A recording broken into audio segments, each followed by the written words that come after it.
పెట్టుకుందాం. అయ్యో చాయ్ పత్తి అయిపోయింది కదా, ఎట్లా చాయ్ తాగనే మనసు పట్టదు కదా. తెప్పిద్దాం. అరే పెద్దోడా పెద్దోడా, ఏమైంది మమ్మీ?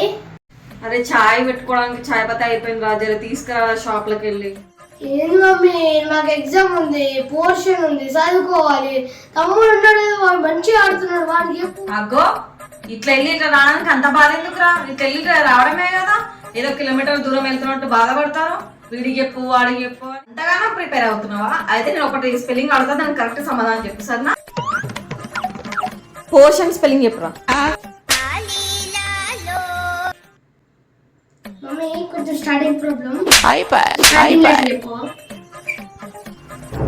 ఏంటి స్టార్టింగ్ లెటర్ చెప్పా? Okay, starting letter P. అయ్యో మమ్మీ, తర్వాత అది సెకండ్ లెటర్ స్టార్టింగ్ ప్రాబ్లం. లక్షకు బొక్కడిపోయింది అనమాట. లక్ష